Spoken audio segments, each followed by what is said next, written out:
Pernahkah kamu merasakan itu? Sebuah momen singkat ketika semuanya, suara, cahaya, bahkan pikiranmu sendiri, terasa tidak nyata. Seakan ada sesuatu yang mengamati, menilai, atau mungkin menjalankan semuanya dari balik layar. Dan pertanyaannya pun muncul. Apakah kita benar-benar hidup dalam dunia nyata, atau ini semua hanyalah sebuah simulasi yang dirancang dengan presisi sempurna? Bukan pertanyaan baru. Para filosof kuno telah membisikkan hal ini berabad-abad sebelum teknologi ada. Para sufi, para mistikus, para pemikir yang dibisukan oleh waktu, mereka semua meninggalkan jejak bahwa dunia ini tidak sesederhana yang terlihat, bahwa di balik struktur materi ada pola, dan di balik pola ada kecerdasan. Hari ini, sains modern mulai mengejar apa yang para pencari kebenaran sudah curigai sejak lama. Fisikawan mulai menemukan kode di balik alam semesta. Para ahli neuroscience mulai mempertanyakan sumber pikiran. Dan para matematikawan menemukan fungsi-fungsi yang terasa lebih mirip desain daripada kebetulan. Semakin dalam kita menggali, semakin nyata kemungkinan bahwa hidup ini adalah sebuah matriks, namun bukan dalam pengertian film belaka. Sesuatu yang jauh lebih tua, lebih kompleks, dan lebih spiritual daripada sekedar simulasi komputer. Dalam perjalanan video ini, kita akan membuka pintu menuju pertanyaan yang selama ini dianggap berbahaya. Kita akan menelusuri asal-usul gagasan simulasi jauh sebelum era digital. Kita akan mempelajari bagaimana para penjaga hikmah kuno memahami struktur realitas. Dan kita akan melihat bagaimana sains modern, tanpa mereka sadari, mulai mengkonfirmasi potongan teka-teki yang hilang. Namun, hati-hati. Memahami ini bukan hanya soal pengetahuan. Ini tentang mengguncangkan fondasi kesadaranmu. Karena jika dunia ini adalah simulasi, maka siapakah yang menjalankannya? Dan apa peranmu di dalamnya? Selamat datang dalam perjalanan membuka matriks yang telah lama menyelubungi kita. Ini bukan sekedar video. Ini adalah undangan untuk mempertanyakan segalanya. Sebelum kita melangkah lebih jauh, aku ingin tahu satu hal dari kalian yang menonton sekarang. Tulis di kolom komentar, aku masih lanjut sampai menit ini, dan aku nonton dari kota. Aku ingin tahu sejauh mana video ini menjangkau, kota mana saja yang tersentuh oleh perjalanan membuka matriks ini. Karena setiap komentar kalian bukan hanya interaksi, tapi bagian dari perjalanan batin ini sendiri. Sekarang, mari kita masuk lebih dalam. Gagasan bahwa hidup ini mungkin bukan realitas sejati, bukanlah ide modern. Ini adalah warisan purba, sebuah teka-teki yang telah menghantui para pencari kebenaran selama ribuan tahun. Ketika kita menelusuri sejarah peradaban, kita menemukan pola yang mencurigakan. Setiap budaya besar memiliki versi mereka sendiri tentang realitas yang ditutupi, dunia bayangan, atau tirai ilusi. Di Mesir kuno, para pendeta tinggi berbicara tentang duat, sebuah alam non-fisik yang mengatur dunia materi. Mereka percaya dunia yang kita lihat hanyalah manifestasi dari struktur yang lebih halus, tidak terlihat, seperti pantulan dari sebuah sumber yang lebih tinggi. Dalam tradisi Yunani, Plato menggambarkan mitos Goa, kisah tentang manusia yang terbelenggu sejak lahir dan hanya melihat bayangan di dinding. Bagi Plato, dunia ini tak lebih dari pantulan, simulasi filosofis yang membatasi persepsi manusia. Hanya mereka yang berani keluar dari Goa dan menatap matahari kebenaran yang dapat melihat realitas apa adanya. Di timur, para filsuf Veda menyebut dunia ini sebagai maya, tirai ilusi yang menipu kesadaran. Mereka tidak mengajarkan bahwa dunia ini palsu, tetapi bahwa ia tidak lengkap. Bahwa permainan ini memiliki dimensi yang hanya bisa terlihat oleh jiwa yang terbangun.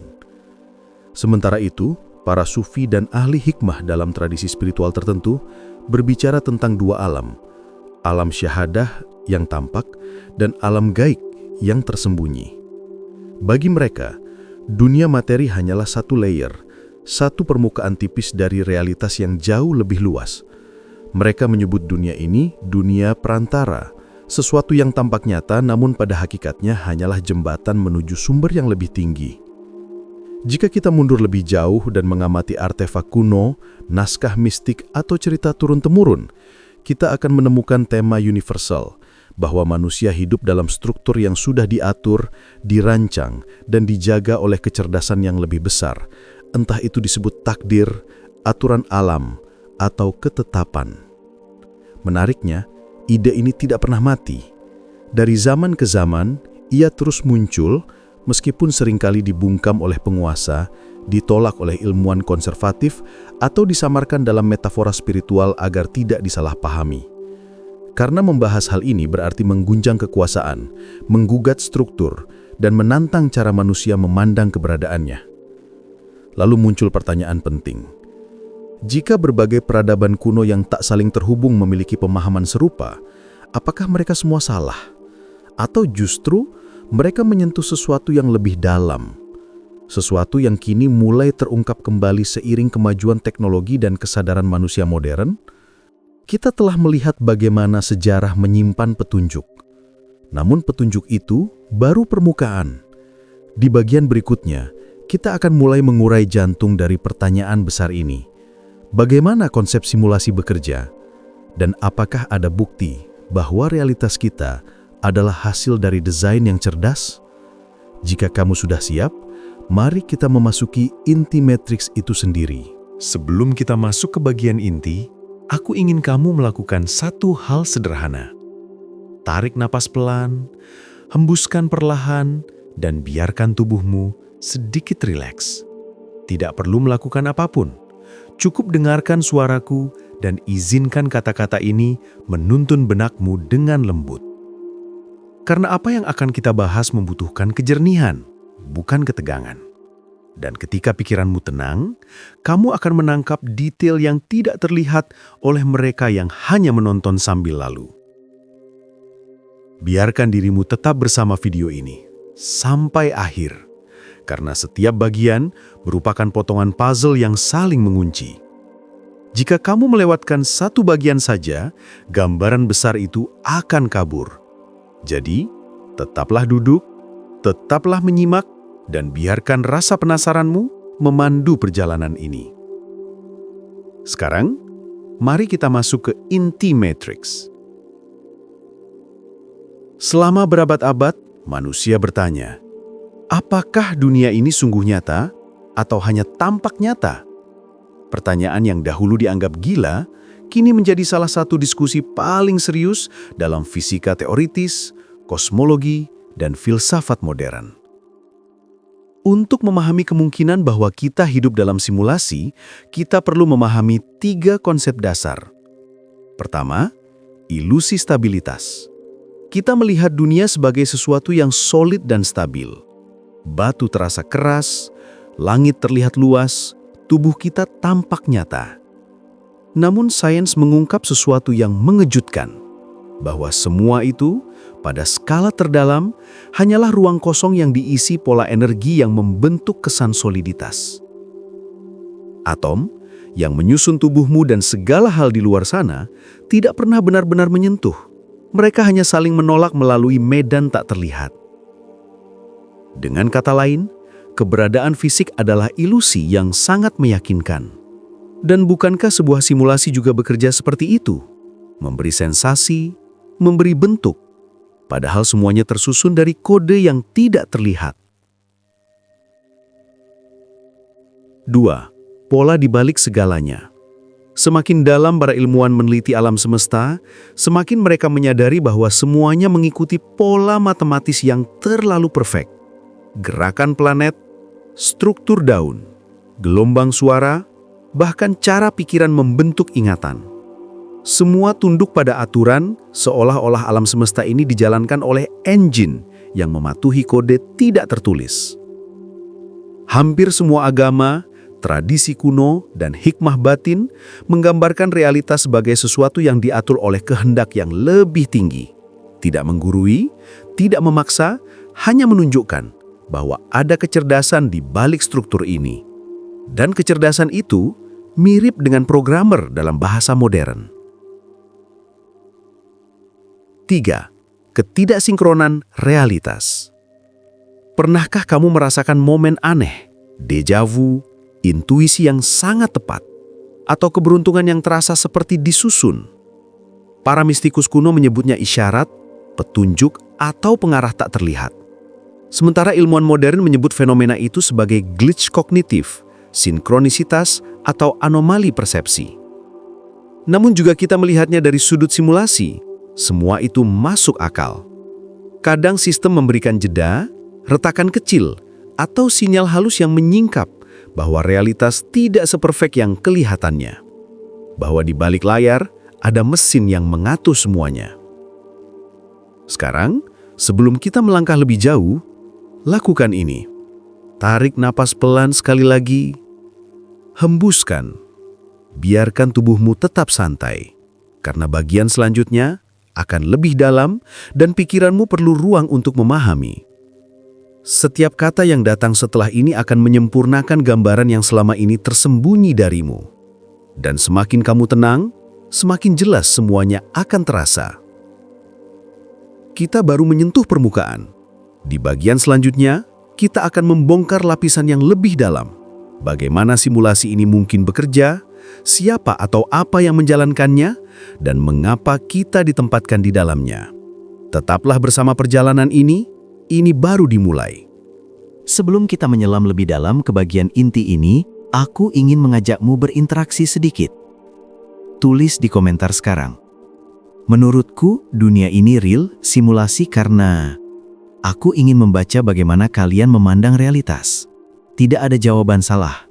Yang ada hanya perspektif yang membuka mata. Komentar kalian juga membantu membuka diskusi yang lebih luas. Siapa tahu, pendapatmu justru menjadi kunci bagi orang lain yang sedang mencari jawaban. Sekarang, mari kita buka lapisan yang lebih dalam. Kita telah membahas bagaimana realitas terlihat seperti konstruksi yang sangat teratur, berbasis pola, dan penuh ilusi persepsi. Namun, pertanyaan besar berikutnya adalah, jika ini memang simulasi, bagaimana cara kerjanya? Dan siapa yang berada di baliknya? Tentu saja, kita tidak akan mengklaim sesuatu secara mutlak. Kita hanya membuka pintu, membiarkan cahaya masuk ke ruang-ruang yang selama ini gelap. Mari kita lihat beberapa kerangka pemahaman yang telah muncul dari gabungan hikmah kuno dan sains modern. Pertama, the layered reality, realitas berlapis. Banyak tradisi tua menggambarkan dunia ini berlapis-lapis.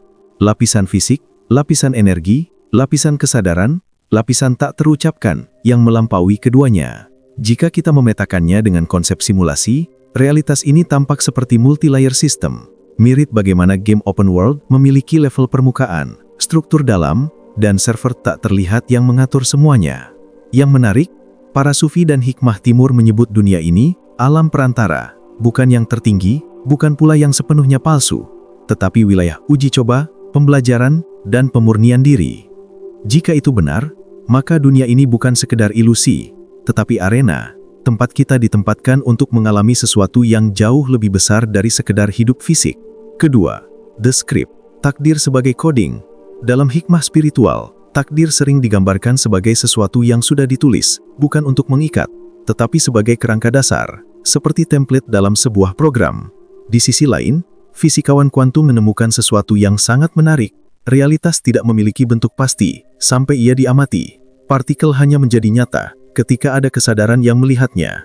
Ini bukan metafora, ini eksperimen yang berulang kali terbukti. Seakan-akan pengamat adalah player dan realitas adalah rendering engine. Ketika kesadaran hadir, dunia muncul. Ketika tidak diamati, dunia kembali menjadi potensi. Hikmah lama sudah lama mengatakan hal ini dengan cara berbeda. Dunia ini bergerak sesuai dengan perhatianmu. Ketiga, the programmer. Siapakah pengatur realitas? Disinilah misteri mencapai puncaknya. Beberapa teori modern mengatakan peradaban super maju sebagai pencipta simulasi. Namun, pendekatan ini terlalu sempit, terlalu bergaya sci-fi. Hikmah kuno berbicara tentang sumber kecerdasan tertinggi, bukan makhluk, bukan entitas fisik, sesuatu yang melampaui bentuk, sesuatu yang mengatur alam, pola, takdir dan perjalanan jiwa. Dan menariknya, para ilmuwan teoretis yang paling keras kepala pun kini mulai mengakui bahwa realitas ini terlalu kompleks, terlalu presisi, terlalu halus untuk muncul dari kebetulan buta. Seakan-akan alam semesta memiliki maksud, arah, tujuan, apapun namanya, sumber, kesadaran agung, the one, hikmah lama dan fisika modern perlahan mengarah ke titik yang sama. Kita tidak hidup dalam kekacauan, kita hidup ke realitas ini adalah arena. Lalu siapa kita? Inilah bagian yang sering dihindari oleh banyak teori modern. Kita bukan sesana dan pembentuk, tubuhmu adalah avatar. Dunia ini adalah panggung, namun jati dirimu jauh lebih besar dari semuanya. Dan setiap tantangan, setiap pertemuan, setiap rasa sakit maupun kebahagiaan, semuanya seperti misi, skrip atau level yang dirancang untuk membawa kita ke pemahaman yang lebih dalam. Jika kita memahaminya, rasa takut terhadap hidup mulai pudar. Yang muncul adalah pemahaman bahwa segala sesuatu memiliki arti. Kita baru saja membuka lapisan yang lebih halus dari matriks ini. Namun bagaimana semua ini bisa mempengaruhi hidup kita secara nyata? Bagaimana cara menggunakan pemahaman ini untuk memperkuat jiwa, pikiran, dan langkah kita? Di bagian berikutnya, kita akan masuk ke ranah praktek, bukan teori. Jika semua yang kita bahas tadi benar, jika dunia ini memang seperti arena, panggung, atau simulasi spiritual yang dirancang dengan tujuan tertentu, maka pertanyaan terpentingnya bukan lagi, apakah ini simulasi? Tetapi, bagaimana aku bisa bermain dengan lebih sadar? Dan disinilah bagian pentingnya dimulai. Bukan filosofi, bukan teori, tetapi penerapan. Karena pengetahuan tanpa penerapan hanyalah koleksi kata-kata. Pemahaman tanpa tindakan adalah bayangan tanpa tubuh. Mari kita lihat bagaimana konsep ini dapat membentuk hidupmu sehari-hari. 1.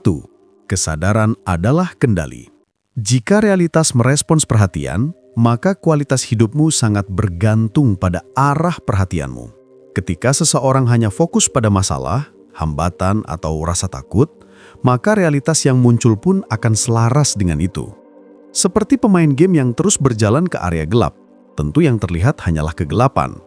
Namun, ketika kamu mulai memfokuskan perhatian pada hal-hal yang membangun, tujuan, kebaikan, perkembangan, perlahan dunia pun membuka jalur baru. Aturan dasar matriks ini sederhana. Apa yang kamu beri perhatian, tumbuh. Cobalah beberapa hari, amati pikiranmu, arahkan dengan sadar, dan lihat bagaimana keadaanmu berubah sedikit demi sedikit. 2. Emosi adalah sinyal, bukan identitas. Emosi dalam kehidupan ini ibarat UI dalam sebuah game.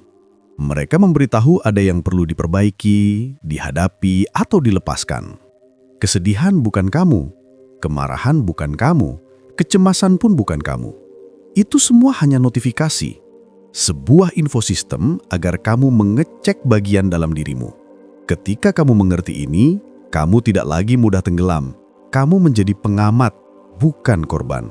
Kamu memahami perasaanmu tanpa dikendalikan olehnya. 3. Tantangan adalah level up, bukan hukuman. Jika dunia ini adalah arena pembelajaran, maka tantangan bukan gangguan, tapi pintu masuk. Setiap masalah adalah misi yang membawa potensi peningkatan. Luka adalah latihan kesabaran. Kehilangan adalah latihan keteguhan. Kegagalan adalah latihan kebijaksanaan. Ujian hidup adalah latihan ketahanan jiwa. Tidak ada karakter kuat lahir dari level tutorial. Hanya melalui tantangan, jiwa mengumpulkan pengalaman yang membentuknya menjadi pribadi yang lebih dalam dan lebih matang.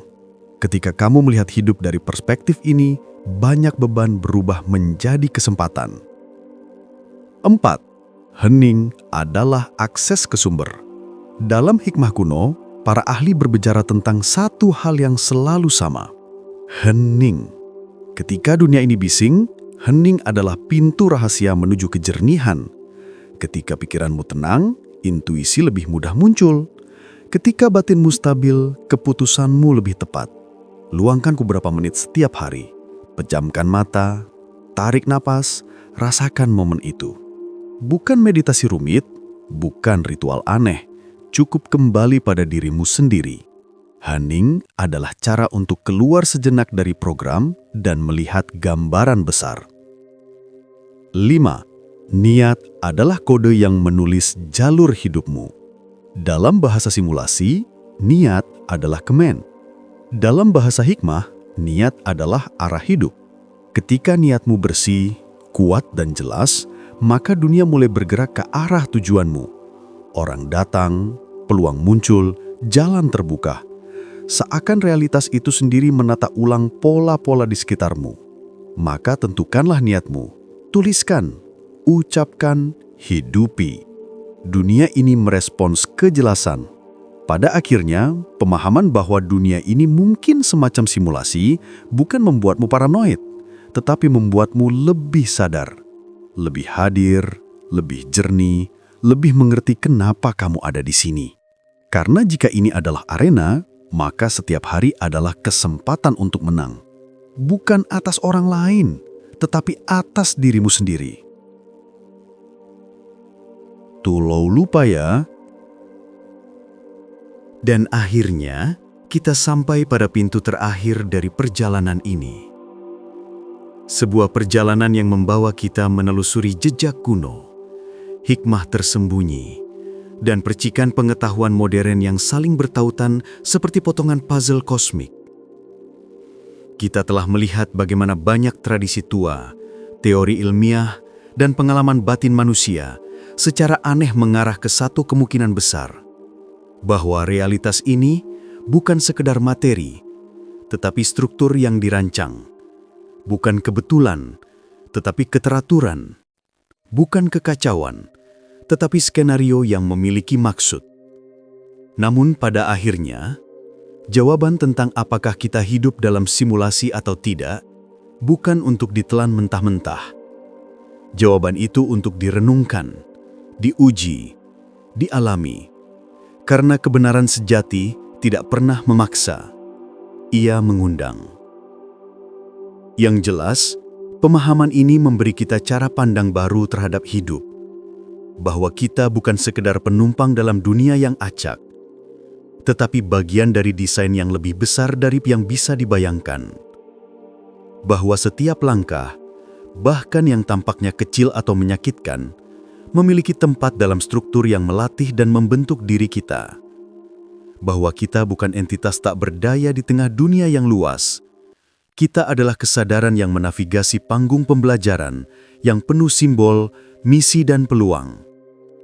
Dan jika dunia ini memang semacam simulasi, maka itu bukan untuk menipu kita, tetapi untuk membangunkan kita. Membangunkan kejernihan, keberanian, kebijaksanaan, dan kedalaman jiwa. Kualitas yang tidak pernah lahir dari kenyamanan, tetapi dari perjalanan. Sekarang, sebelum kita tutup, aku ingin mengajakmu melakukan satu hal sederhana. Tulis di komentar. Errol.com. Apa pelajaran terbesar yang kamu ambil dari video ini?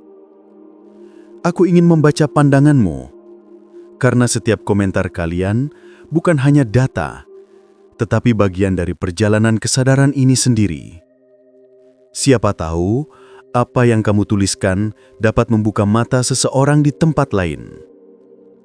Jika kamu merasa video ini membuka cara pandang baru, jangan lupa untuk like, subscribe, dan aktifkan notifikasi, agar kamu tidak melewatkan eksplorasi mendalam lainnya.